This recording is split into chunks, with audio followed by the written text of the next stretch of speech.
If I haven't met you before, my name's Rick. Thanks for joining us here for our time of worship together. We're in a series called How to Be Human, and we are looking at 5 of the core emotions that all of us as humans experience. And sometimes what we've been finding is that in our faith experience, in our times in the church, we've been maybe not always encouraged to have a full expression of some of these difficult emotions, and we've learned, we've been taught, or we've maybe just inferred for ourselves. Well, I'm not really supposed to be sad. I'm not really supposed to be angry. And so today we're making a hard left, though. We're moving. We looked at fear. We've looked at sadness. We've got a couple more feelings to come afterwards, but we're going to do a hard left and look on the happier side of things. We're going to look at that emotion of being happy and how does that work into our faith lives. And I'm going to offer today a challenge to the common narrative that we may find in our world, in that anything that would make you happy right now is what you need in life. Has anybody come across a feeling like this? Or anybody come across teaching like this or experience like this? We go, yeah, if it's gonna make you happy, then you should go for it. And for many, life boils down to the pursuit of happiness. And as long as we feel happy, then our lives feel good. And what we're going to look at is in the scriptures, we actually don't see a picture painted by Jesus to say whatever makes you feel good in this moment today is the thing that you should be pursuing in life. And I was doing a little thought exercise with this as I was going throughout all the scriptures getting ready for this morning. And I had a funny thought. I wonder if you'd laugh with me this morning on this one. But it's the story of Lazarus. And I love the story of Lazarus for so many reasons. There's so many great lessons, and we see Jesus. We see Jesus' humanity in the story of Lazarus. We see Jesus' miracle-working power in the story of Lazarus. But if you don't know the story, it's one of Jesus' best friends, one he's close with. He passes, and everyone is sad, and Mary's a little ticked at him, and he's been dead for 4 days, so they feel like there's no way that he could come back to life. And all of a sudden, Jesus comes, and he says, moves the rock away, and like, nah, Lazarus is dead. He's gonna stink. Like, don't move that. We don't want to smell that. And then Lazarus comes back to life, and there's a great party that's thrown in Jesus' honor, and everyone is very happy about what just happened. Except for Lazarus. And just walk with me on this. If you're a Christian, what do you believe happens after you die? You go to heaven. Okay, Lazarus has been dead for how many days?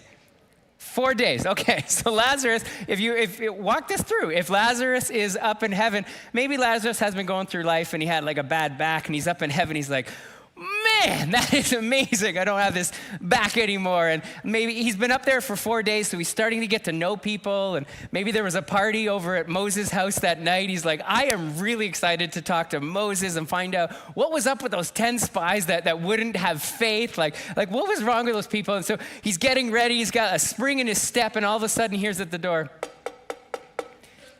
was Lazarus there? He's like, what? Yeah, is there somebody who wants to go to the party with me? And the guy goes, listen, Lazarus, we almost never do this, but we're going to have to send you back down there.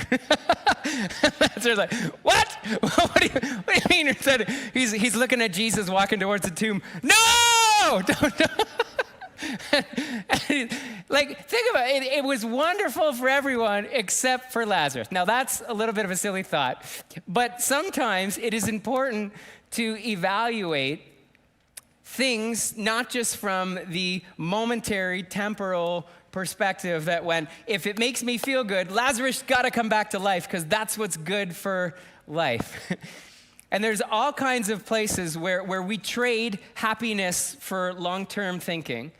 And our world is, I would say, trending more towards the feeling of if it makes me happy instead of long-term thinking. Now, we even asked you this week on our social media, we said, what would make you happy right now? So we set you up. I just have to tell you, like, we used the words right now. We didn't say what would make you happy with long-term life thinking, but we said what's right now. And actually, you went past that. We got a ton of great answers. But the first one, this what I know this would resonate for a lot of people. Getting PR, getting permanent residence. I have conversations with people every week that would be like, I would just be so happy if we could get through this backlog and I could have assurance and confidence of what my future looks like if I could just get my PR. And then this second one, this was like both ends of the spectrum, owning a home, also coffee, just a cup of coffee. And I thought, okay, so they're thinking long-term and short-term. Number 3, a lot of people getting married would make people happy, definitely. Number 4, getting the job. And number 5, this one was prophetic, the Leafs beating Boston in round 2. I was like, how did they know? How did they know? They answered that on Wednesday. So we're gonna spend 25 minutes or so this morning. I heard Pastor Doug and Arnold kept you double time last week, so we're gonna cut that in half. We'll give you 25 minutes or so. We're gonna look at the human desire of happiness, and we're gonna measure it against the kingdom principle, the fruit of the Spirit, which is joy. And here's the thesis this morning that we're looking at. Some of the things that we say make us happy actually work against us in our lives. We're going to go into the Psalms. Our key text is Psalm 84. So if you have your Bibles, you're going to want to open it up to Psalm 84. Specifically, we're going to look at these 6 verses 5 through 10. We read that this week. If you've been doing our daily devotional reading, all of our key texts for this series are come out of the Psalms and the devotions that we're reading this week. You can find that on our app. And this psalm specifically is written by the sons of Korah. And not everyone would have understanding of who that is. We would think it's a psalm, it's written by David, not necessarily true. The sons of Korah, or the descendants of Korah, you got to go way back into Exodus. And Korah was the family that rebelled against Moses, saying that Aaron's family should not only be the Levites, and they felt like they were being discriminated against, and they had a place in offering worship into God's kingdom. And the earth swallowed them whole. God opened up the earth and swallowed them up.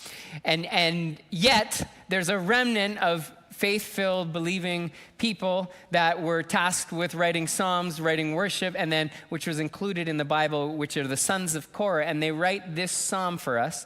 So these are a group of people that have a rough history, but they have a joyful, worshipful present when they're writing this. It's said to be, out of all the psalms, one of the most preeminent psalms that brings peace in Scripture. And they're going to walk us through the contrast of momentary happiness with joy in the Lord. So 3 thoughts for you this morning as we jump in here. First is this: the pursuit of happiness is the way of the world, but joy is the way of the kingdom.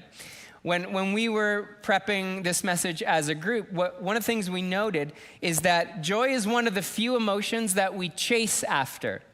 Many of the emotions that we're going to talk about over the course of this series, and some of the ones that we won't get to, they just come from life's experiences. Whether it's something in our family or our work life or our social life, we experience something, and then there's an emotion that's a response to that. Happiness is one of the few things that people sacrifice for, that we chase after.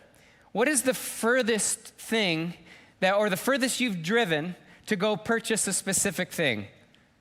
How far have you driven? Has anyone you've left the country to buy something? Hands up. Okay, you've left the country.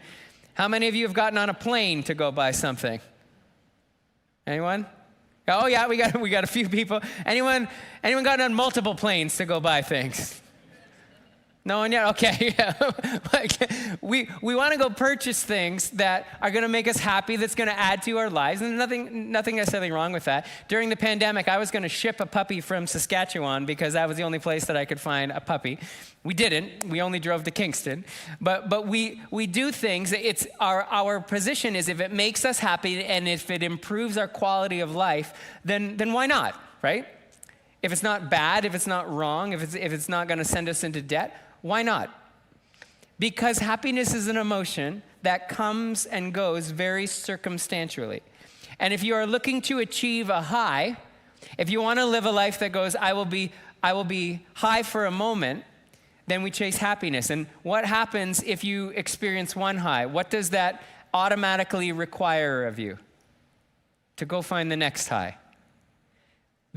If we're chasing after, I need to feel good, it means as soon as that wears off, we will no longer feel good. So we need something to make us feel good again. And if we start building that practice into our lives that I need something to make me feel happy, it means we're going to get caught in a cycle. And that's why happiness, or the pursuit of happiness, is the way of the world, and joy is the way of the kingdom. Here's what happiness asks. It asks a smaller question. Do I like my day? And if I don't like my day, then I do something about my life, or I do something to make my day better. Joy asks a much bigger question. Am I in God's path for my life? Which is why joy is the way of the kingdom. And there is teaching that has crept into the church that says, if I serve God, that means I will live happy day by day. And what that puts God into is a role of, in a good side, it's Santa Claus. In a bad side, it's something else. But he's giving us little hits of happiness. Even in our worship times, when we gather together corporately, we can dangerously move into a space of, I just need worship so that I can keep going this week. If I don't get my Papa worship on Sunday morning, that means I'm not really going to have a happy, joyful, peace-filled week. And it's not that coming together to worship is wrong, and it's not that the way that we do it, it's wrong. It's that we have to watch. Are we chasing a feeling of happiness that says, is my day better because I did this? Or are we living in the fruit of the Spirit of the kingdom of God that says, am I walking in God's path for my life? So let's jump into the Psalm, Psalm 84:5. Here's what the sons of Korah said. They said, what joy for those whose strength comes from the Lord and who have set their minds on a pilgrimage to Jerusalem. Korah doesn't, or the sons of Korah here, they don't say what joy comes from those who have been made to feel good by the Lord. When you think of the word pilgrimage, what do you think of? I think of a long journey. I think of sometimes it takes sacrifice. I think of sometimes it requires days or months or years even. And the sons of Korah there connect joy to people who are on a journey going to Jerusalem, or where the center of worship was, saying, when I go on a journey that says God will be at my center, this is where joy comes from, and it comes from the strength of being in the Lord that way. The pilgrimage isn't a quick car ride there and just in and out. And if we go back to the social media questions that we asked you this week, the answers we gave were not frivolous answers. They had significant meaning in our lives.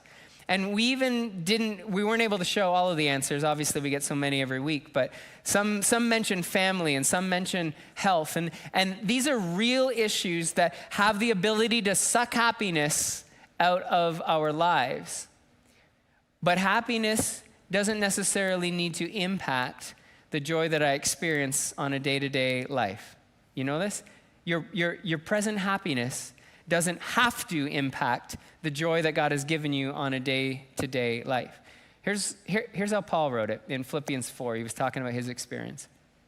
He said, not that I've ever been in need, for he was in need. Paul was in prison. Paul was shipwrecked. Paul had financial trouble. But here's what he says. Not that I was ever in need, for I've learned how to be content with what I have. I know how to live on almost nothing or with everything. I've learned the secret of living in every situation, whether it's with a full stomach or empty, with plenty or little. I can do everything through Christ who gives me strength. And if you examine Paul's life, it is one that went through extreme privilege and extreme significance to one of persecution, jail, and of course, eventually Paul dies. And he's the man that God chose to write the Bible, who is able to say, you can come follow me as I follow Christ. Why? Because he's content regardless of the circumstance. Happiness is not the driving force of a believer. The joy of the Lord is the driving force of the believer. It's what gives us strength. So let's keep digging. How do we get there? If we can probably understand this conceptually, that there's a difference between what makes my day happy and what's deeper joy. We can all respect that, but let's go a little bit deeper. This is how we phrased it in point 2. Happiness is a result of comfort, but joy is a result of perseverance. So if the first one was about our perspective, to pursue happiness, then let's get into what we actually do about that. The joy of the Lord is a fruit of the Spirit, God's Spirit within us, that we may not perfect the moment that we receive Christ. In all his perfection, we may not have it perfected in ourselves.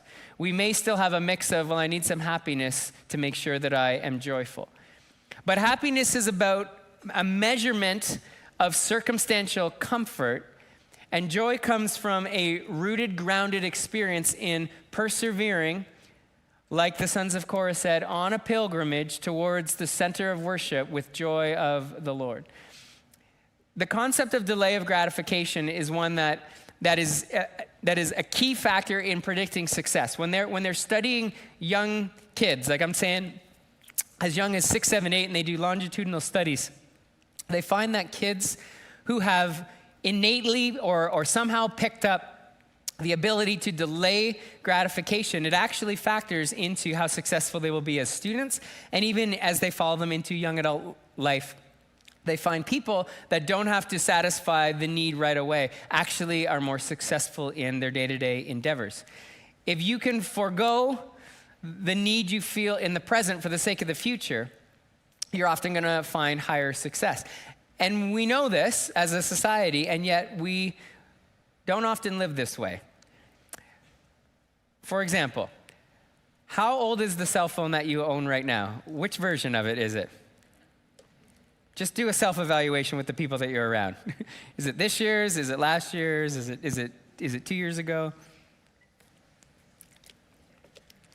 And when it comes time for that new phone, do you just buy the latest model and go, I'll just work it into my plan? You know what? Why not? I just need, like, you know what? This phone totally works, but this new one is like half an inch bigger, and I can fold it open. Or like I like the updates that are there. Or I just like having a new toy.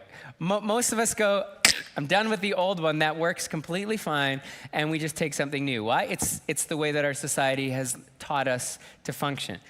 Now, maybe we didn't used to function that way. Things have shifted significantly. We don't even build things to last for more than 5 years anymore. Do you notice that? Like, you buy a fridge, and it's like, oh yeah, it's 5 years old. That thing is not supposed to work anymore. Like, are you kidding me? Why are we building things for such short shelf life? It's because the way that our society works is, well, get something new in the moment. Or what about the cars that we drive? I remember the first car that I drove was rusted and was 15, 20 years old, and I was so proud of that thing because it was my car, and I got it for much less than I could ever imagine a new car. So do a self-evaluation again. What do we do when it comes time for a new car? Do we get a lease that we're going to lease for 3 or 4 years? Or do we go, you know what, this car is still functioning and still driving. I'm good with that car. It's definitely not cool. It's definitely not it doesn't have all the latest things on it, but it's still driving, which is the point of a car. We understand this, right? Like, the function of a car is to get from here to a place that I can't walk to. But that's not how we live in our society. Because our society goes, I need happiness, and happiness is circumstantial, but joy is about perseverance. And if you find that your level of joy, your satisfaction with life changes day to day, it's probably because we're measuring how comfortable am I, rather than is my direction founded on how God is leading me. What are we measuring? It's a key reflection for us. So let's go back to the Psalms. Let's see how the sons of Korah put this out in verses 6 and 7. And this is key here. We go, how do we get here? When they walk through the valley of weeping, so these are people, remember, who have set a pilgrimage towards Jerusalem. Their strength is in the Lord. When those individuals walk through a valley of weeping, it will become a place of refreshing springs. You could just meditate on that for the next week and go, that doesn't make sense. Let's figure that one out. Let the Spirit begin to speak to you about it. The autumn rains will clothe it with blessings. They will continue to grow stronger, and each of them will appear in God before Jerusalem. Here's this idea of perseverance again. That when you walk through the difficult place, when the rain comes, it will be blessing. we will grow stronger in that difficult place, and we will eventually get to the place close to God. This sentence doesn't seem to make sense, because when things go poorly, that's the moments when we're in the valley of weeping. That's usually when we say, well, that's when God's refining me, or that's when I'm being persecuted. And the sons of Korah said, actually when I walk through these moments, they become valleys of refreshing. How can something that's challenging be a place of refreshing? I reflected on it this way. I said that there's more joy in traveling the way that the Lord has for you than there is in avoiding difficult circumstances in order to avoid being unhappy. There's more refreshing that comes, even if it brings us through difficult circumstances, in knowing that I'm walking the way that the Lord has for me, than there is just going, you know what, I've avoided all of that because it's difficult, but I'm happy because I've got my new this, or I didn't have to go through that. Has anyone agree by experience in their life there's joy in following the way of the Lord? Would you say, yeah? I would say, I have found joy in following the way of the Lord, even if it doesn't bring you into the place that makes us the most happy. But if we do it in the way of Jesus, then the seasons of weeping, what will they do? They'll lead us to a deeper connection with God. In the moment that Jesus was sweating drops of blood, saying, God, if there's any other way, he had his greatest connection with the Father, saying, but God, it's your way. It's not my way. Do you know why God has you on this earth? Like, would you be able to articulate, I believe God has placed me on earth for this reason? And normally when people answer that question, they go, well, it's because he's gifted me with this, or because he's placed me here, or because I serve this purpose in his kingdom. Very few people say, God has placed me on this earth so that I can have a whole bunch of nice things, and that I can demonstrate what it is to be truly blessed because I have nice things. People don't say that, but then the way that we live day to day doesn't necessarily back that up. We think, but I'd really like that stuff. Most of us would say, the reason God's placed me in this situation that he has is because he's calling me to walk a pathway that will serve the lives of those most in need, sometimes at my own personal expense. And anyone that chooses the way of following the Lord as opposed to following happiness, if you speak with them, they'll regularly say, it brings me great joy to do it, even though it's harder. That's the confession of the sons of Korah. That's the confession of Paul. That great joy comes from walking in the way of the Lord. I've been joking over the last couple of years as we've gone through a difficult season of life. I have a dream of one day being a dog walker. There's one day where I'm just going to wake up in the morning, and the only thing I'm going to have to solve is, do I have to put a hat on or carry an umbrella because I'm just going to walk dogs? It just seems like such a wonderful life right now. There's no leadership challenges to solve, no sickness to solve, no all of this stuff. It sounds like, why not choose what's nice and simple? Has anyone ever felt tempted to choose what's nice and simple? Because that's the way of the world. What is the way of the Lord? To walk through even the hardest and darkest of valleys and say, God, in these moments, I'll actually be refreshed because I'm on my way to Jerusalem. I'm on my way to the place that you've called me to be. God's call on our lives is not to make it as simple and easy and basic as possible. God's call on our lives is to build his kingdom. And that's why James said this, brother of Jesus, one of the early church teachers, dear brothers and sisters, when troubles of any kind come your way, consider it an opportunity for great joy. For you know that when your faith is tested, your endurance, there's that perseverance thought, has a chance to grow. So let it grow, for when your endurance is fully developed, you will be perfect and complete and needing nothing. Our daughter's getting ready to go away to post-secondary, and we've been having lots of conversations with other people that are kind of in the same place. And you know what we ask kids all the time as they're moving towards post-secondary, or they're graduating post-secondary, or they're choosing a new career? We ask them, what will make you happy? You know what I've been challenged with? Let's not ask that question of our kids anymore. Let's not ask that question of our young adults. Let's not say, will this make you happy? Don't ask what will make you happy. Instead, ask, what will you be fulfilled? Will you step into a place that God has prepared for you in this? Not will you make the most money? Not will this be the thing that brings you joy every day? Say, will you be in a place where you will be able to fulfill the purpose that God has for you if you make this choice? And if it is, then great. And if it's not, then why on earth are you doing that? Because we're following the way of the Lord. And it means we have to walk through perseverance. It means we have to rely on his joy for our strength. Which leads us to our landing point today, is that happiness is temporary, but joy is eternal. And that emotion that we have of happiness, we know that it's going to come and go. And a follower of Jesus will be happy and sad at different times of the day. And the thing is that it should have no correlation to, is the joy of the Lord the thing that gives me strength to go through? And there are times when I'm out and I'm just out on a bike ride or a run, or I'm out walking my dog in the park somewhere, and I'm just happy. And then there are seasons that I walk through, challenges and seasons of loss and seasons of struggle, and like we've talked about last couple of weeks, I'm just kind of down. But neither should correlate to the fact that I have joy in my heart because of who God is, and because of what he does every day of my life, and because I'm journeying towards his eternal purpose for me. That's the God that welcomes us into relationship and says, I'm going to walk side by side regardless of what you go through. And here's how the sons of Korah sum this up when they get to the end of their song. They say, a single day in your courts is better than 1,000 days anywhere else. I would rather be the gatekeeper, meaning just barely on the outskirts, not in the place of privilege, in the house of my God, than live the good life in the homes of the wicked. Could this be your prayer?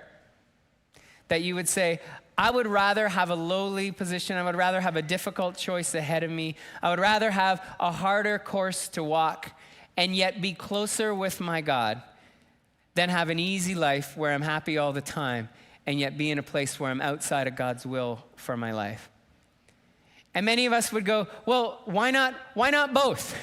Why can't I have the easy thing, and why can't I have all of the spoils of this earth and this world and yet still be in the path that God's called for my life? You know, sometimes that happens. But most people that I talk with, the longer they follow God, the more they recognize it's not even a consideration really. It's, am I following God? Fantastic, then I'm going to do it, regardless of what it may cost me.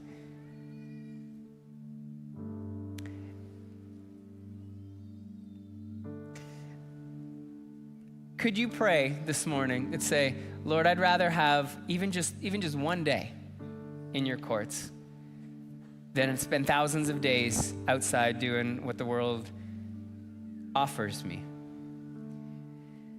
In the Beatitudes, do you remember where Jesus said his blessing rested? Who was blessed? Those who realize their need for him. Those who mourn. Those who are humble. And Jesus sums up that passage, that teaching, and he says, whenever you go through this, he says in verse 12 of Matthew 5, be happy about it and be very glad, for a great reward awaits you in heaven. And remember that the ancient prophets were persecuted in the same way, even when we're persecuted for following him. You know that some of the early translators, when they were looking at that word blessed are those who mourn, blessed are those who recognize their need for him. You know they translated it happy. You've seen this translation, right? Happy are those, happy are those. Happiness can be the result of subjecting ourselves to the work of God's leading in our lives. And as we've been going through this series, many have said, you know, thank you for acknowledging that to be Christian means you don't have to have a smile on your face all the time and pretending that difficult things aren't happening. And it is true that we call that out. It's important that we say it's okay to go through seasons of mourning, and we see in the Psalms that there are times of mourning. And if anyone's ever said, just pray more and you'll be happy, it's weak theology. We should pray more, but it doesn't mean that we'll be happy. And neither here in this passage is Jesus saying, you know, when you go through it, you must be smiling about it. That's not what he's saying. He's saying as we go through this, we must recognize if it's way that God has called us, then we can be strong and we can have joy and we can be assured that, like Lazarus, we're moving towards perfect relationship with him. And hopefully on day 4, we're not going to get pulled out of the kingdom, but we're just going to be continuing to walk in perfection with our Father for eternity. And the things that we experience here on earth, they can bring us some circumstantial joy and some circumstantial happiness, but true joy is really only found in following the way of Jesus and following the way of your Father. We're going to respond today with a song. It's an older song, so if you're newer to church, you may think it's new. We'll just tell you it's new.